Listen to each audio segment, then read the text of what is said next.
Bagaimana efektivitas menteri dengan sisa jabatan 2 bulan meski hak prerogatif presiden? Benarkah ini menjadi jalan untuk memuluskan transisi pemerintahan?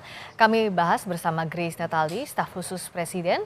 Bergabung juga Nusyirwan Suyono, ketua DPP PDIP, dan Gun-Gun Herianto, direktur eksekutif Political Literacy. Selamat malam Mbak Grace, Pak Nusyirwan, juga Kang Gun-Gun. Selamat malam. Malam. Malam, saya ke Pak Nusyirwan dulu. Di satu sisi PDIP bilang bahwa ini adalah hak prerogatif presiden. Oke, secara normatif demikian. Tapi kenapa juga Ketua DPP PDIP, Bang Deddy bilang bahwa ini adalah triangle political game yang coba dimainkan Pak Jokowi. Dalam artian menghadapi Pak Prabowo 5 tahun ke depan, lalu juga melumpuhkan PDIP dan menguasai sumber pendanaan politik. Dari mana dasar tudingannya?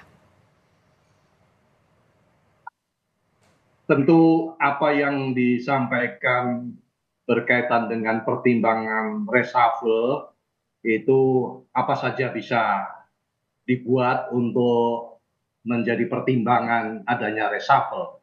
Jadi ini beberapa pihak sudah dari pihak pemerintah sudah menyampaikan tentang hal tersebut. Tapi itu tentunya adalah hal yang normatif saja. Oke. Bagi kami bahwa seperti apa yang sudah disampaikan oleh Pak Said Abdullah, bahwa komitmen atau katakanlah itu adalah keputusan dari konstitusi partai untuk mendukung sampai dengan berakhirnya pemerintahan Pak Jokowi. Oke, Dan normatifnya demikian. Oke, Pak Nusyirwan. Tapi yang tadi pertanyaan saya soal triangle political game, kenapa ada tudingan seperti itu dari PDIP?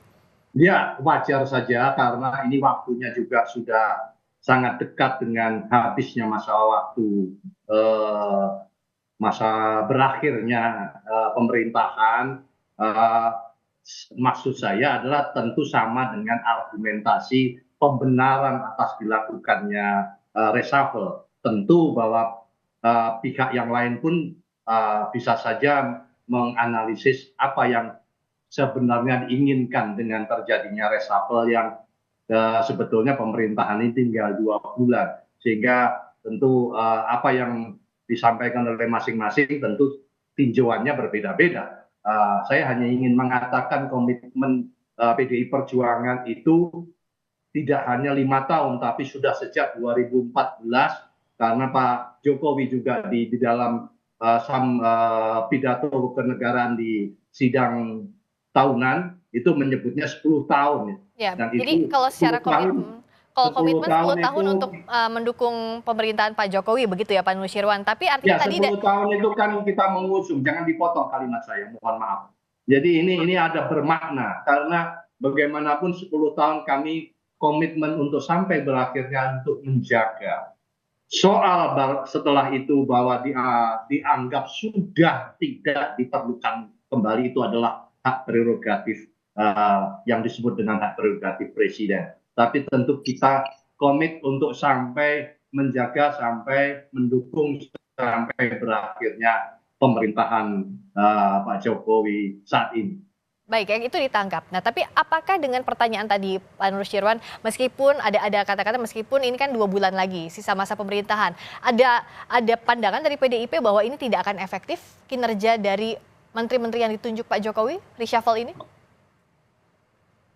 Uh, tidak ada tidak ada argumentasi yang logis untuk melakukan hal-hal yang sifatnya kerja institusional yang tersisa untuk 2 bulan. Artinya bagi orang yang terbiasa bekerja itu, apa yang bisa dilakukan untuk sebuah program yang hanya 2 bulan saja. Tapi tentu bahwa tidak bisa terhindarkan apabila itu disimpulkan ada kepentingan-kepentingan politik. Baik, jadi Sehingga kalau sudah sampai pada tahapan tersebut, tentu kami seperti yang awal saya katakan, ya itu adalah hak prerogatif oke, hak presiden. prerogatif, tapi cium ada kepentingan politik begitu ya, saya simpulkan begitu Pak Nusyirwan. Mbak Grace tadi, secara logis apa yang bisa dikerjakan dalam 2 bulan? Satu tadi dari PDIP, yang kedua ada kepentingan politis yang dibaca dari reshuffle yang dilakukan Pak Jokowi. Ya, reshuffle ini adalah bagian dari upaya sinkronisasi Pak Nusyirwan dan juga Mas Gun-Gun serta pemirsa, karena baik Pak Presiden, Pak Jokowi, serta Pak Presiden terpilih punya visi yang sama, yaitu terkait dengan pembangunan yang berkelanjutan supaya kita bisa menuju Indonesia maju. Jadi terkait dengan reshuffle ini atau ada sinkronisasi yang diwakili oleh orang-orang terpilih yang diangkat hari ini merupakan kerja jangka panjang, tidak hanya 2 bulan, tetapi bisa dibaca 2 bulan plus 5 tahun pekerjaannya ya. Terkait dengan apakah orang-orangnya, personilnya akan juga dilibatkan dalam kabinet selanjutnya, kita tunggu saja, karena itu adalah bagian dari hak prerogatif Presiden terpilih Pak Prabowo. Jadi harus dibaca dalam time frame yang lebih panjang, tidak sekedar 2 bulan. Begitu. Baik, itu kan dikatakan bahwa ini adalah keberlanjutan. Tapi tadi dalam konferensi persnya terakhir sore PDIP Pak Jarod bilang bahwa ada kesan upaya memaksakan untuk memasukkan orang-orang Pak Jokowi di pemerintahan Pak Prabowo. Ini bisa jadi beban bagi pemerintahan Pak Prabowo. Mbak Grace. Ya, dengan cara apa memaksa itu kan? Jadi kita lihat saat ini rasanya dari hubungan antara Pak Presiden dan Presiden terpilih baik sekali, jauh dari kesan terpaksa, baik untuk Pak Jokowi maupun Pak Prabowo. Komunikasinya bagus, transisinya sangat smooth, justru ada komitmen, ada niatan baik dari keduanya, baik Pak Prabowo mau melanjutkan program-program Pak Jokowi yang memang sudah baik, dan juga Pak Jokowi juga membantu agar proses sinkronisasi bisa dimulai sesegera mungkin, karena ini ada pekerjaan besar, contoh misalnya program makan bergizi gratis yang merupakan program yang tidak pernah kita miliki sebelumnya, punya tujuannya sangat baik, tapi membutuhkan kerjasama yang sangat luar biasa antar kementerian lembaga, antar kepala daerah. Ini keruwetannya pasti banyak, begitu kan? Makanya dibutuhkan regulasi yang baik. Oleh karenanya Menkumham dalam hal ini yang juga punya peranan penting untuk memastikan payung hukumnya itu tersedia, memenuhi semua syarat administratif. Ini sinkronisasi dilakukan sedini mungkin. Kalau kita lihat Pak Yasona, Pak Riki sudah mendampingi, mengawal Pak Presiden sejak dari awal periode kedua hingga saat ini sudah menjelang akhir dari masa jabatan. Jadi keduanya ini sudah selesai memang masa tugasnya, tongkat estafetnya sudah harus diserahkan. Tidak ada aroma politis di balik pencopotan Pak Yasona, Mbak Grace? Ya, memang sudah waktunya. Gimana mau dipegang terus tongkat estafetnya, nggak dikasih ke yang selanjutnya? Memang waktunya untuk kita berganti ya, untuk memberikan kontribusi terbaik buat masyarakat negara. Jadi jangan terus dipandang dengan narasi yang negatif, karena memang ini sudah waktunya. Meskipun sisa 2 bulan lagi begitu, apakah ini waktu yang tepat, Mbak Grace? Justru karena program Pak Presiden berikutnya, Pak Presiden terpilih membutuhkan waktu pasti ya, semua membutuhkan waktu. Bahkan jangankan untuk yang sudah di-endorse oleh Pak Jokowi saja terkait hilirisasi, karena ini adalah program yang baru, nggak ada sebelumnya, itu bisa makan waktu tahunan, lebih dari 2 tahun, karena antar kementerian lembaga takut bikin salah nih, takut jadi temuan dan sebagainya, jadi butuh waktu. Makanya sinkronisasi itu harus dilakukan sendiri, supaya begitu nanti tongkat estafet resmi disahkan, bisa langsung kerja, bisa langsung jalan, kalau perlu bisa langsung lari. Jadi untuk sinkronisasi dianggapnya toh sudah selesai. Nah, kalau Kang Gun-Gun melihatnya tinggal 2 bulan lagi atau justru masih ada 2 bulan untuk sinkronisasi, mana yang paling match dalam kebutuhan saat ini kalau dari sisinya Kang Gun-Gun? Iya, jadi memang reshuffle kali ini lokusnya bukan pada efektivitas kinerja, tetapi lebih pada transisi ya. Transisi pemerintahan Jokowi ke pemerintahan Pak Prabowo. Dan tadi bahasanya Mbak Grace itu sinkronisasi. Atau bahasa lain prakondisi untuk eranya Pak Prabowo. Sehingga kemudian kalau kita lihat orang yang diposisikan sebagai menteri di reshuffle ini, seperti Pak Bahlil ya, kemudian Pak Supratman, kemudian juga beberapa nama lain, itu kan orang-orang yang memang saya lihat ya diproyeksikan untuk membangun prakondisi rezimnya Pak Jokowi ke Pak Prabowo.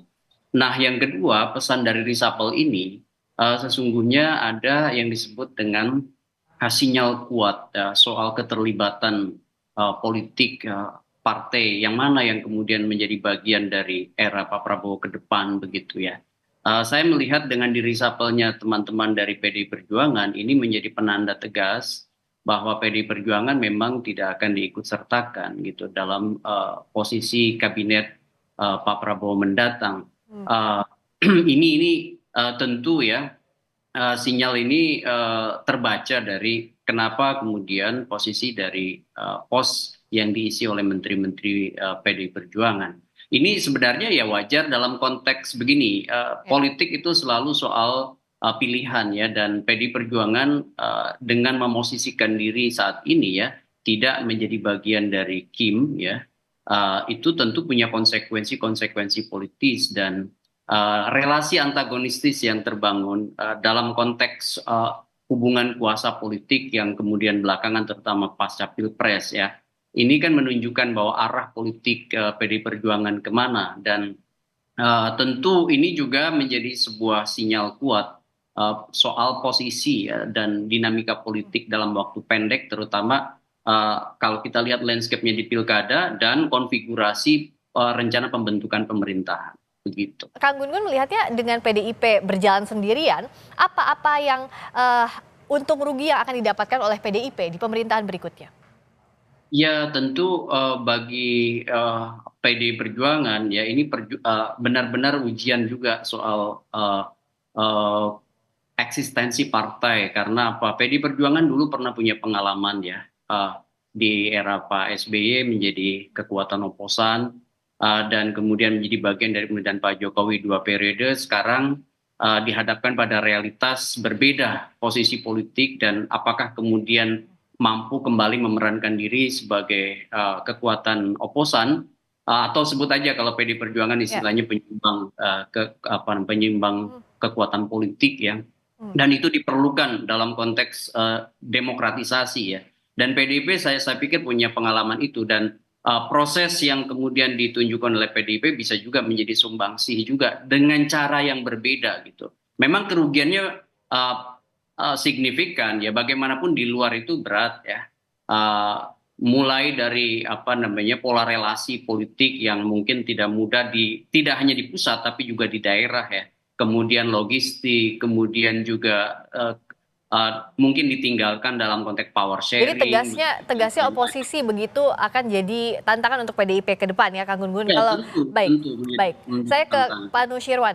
Apakah PDIP sudah siap melihat sinyal ujian ini ke depannya dari mulai reshuffle 2 menteri di posisi pentingnya, meskipun Pak Arifin Tasrif bukan kader PDIP, tapi kan berdasarkan rekomendasi dari PDIP. Juga Pak Yasona Lawli dianggap dari istana tadi Mbak Grace bilang ini sudah waktunya, tapi apakah PDIP membaca sinyal itu atau jadi penanda tegas bahwa oke, PDIP ke depannya bukan lagi bagian dari pemerintahan Pak Prabowo?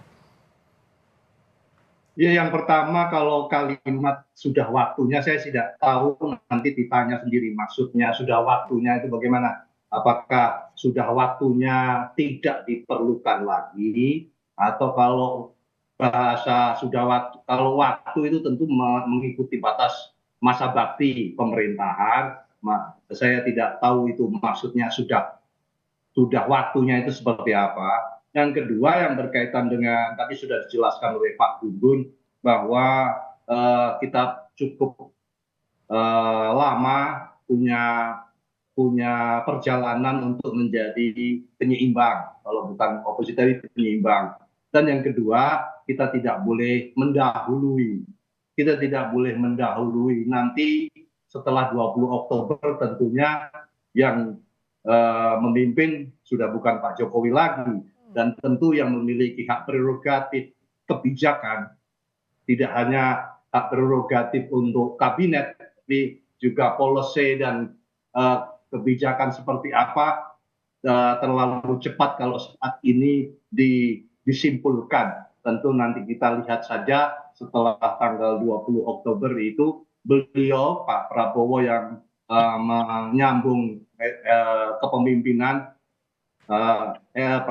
kebijakannya seperti apa, termasuk nanti arahnya akan seperti apa. Jadi Pak Nusirwan masih terbuka pintu begitu ya, setelah 20 Oktober saat Pak Prabowo sudah memimpin bisa jadi PDIP jadi bagian. Bagaimana? Pak Nusirwan? Tadi dari yang Anda sampaikan berarti masih terbuka kemungkinan PDIP, tapi nanti lihat 20 Oktober setelah Pak Prabowo yang memimpin. Ya tentu kalau kita membahas tentang kalau yang sekarang yang kita bahas sore ini kan sampai batas waktu pemerintahan Pak Jokowi, kita akan membahas reshuffle. Reshuffle-nya reshuffle pemerintahan Pak Jokowi. Terlalu cepat kalau kita menyimpulkan beberapa langkah-langkah pasca tanggal 20 Oktober pergantian nantinya. Kita lihat saja nanti bagaimana perkembangannya. Menurut saya begitu, menurut kami begitu. Sama-sama dong, sama-sama memiliki hak prerogatif. Kalau kita mengatakan bahwa sekarang ada hak prerogatif, kita juga harus hormati. Nanti setelah 20 Oktober juga ada hak prerogatif yang dimiliki oleh presiden terpilih. Nah, ada hak prerogatif Pak Prabowo yang ditunggu oleh PDIP. Ini artinya masih ada pintu yang tak mau dijawab sekarang oleh PDI Perjuangan bisa bergabung atau tidak. Tapi kan bicara soal reshuffle ini, Mbak Grace tadi disampaikan adalah ada transisi kepemimpinan antara Pak Jokowi dengan Pak Prabowo. Apakah dengan, meskipun nanti orangnya tidak tahu siapa yang akan ditunjuk saat Pak Prabowo sudah menjadi memimpin sebagai presiden terpilih, tapi sebagai presiden definitif, tapi apakah reshuffle ini jadi kode bahwa ada orang-orang yang dititipkan atau Pak Jokowi ini punya andil juga untuk menyusun kabinet di masa pemerintahan Pak Prabowo, Mbak Grace? Yang pasti Mbak Priska, ada komunikasi yang baik antara Pak Presiden saat ini, Pak Jokowi, dan juga Presiden terpilih Pak Prabowo.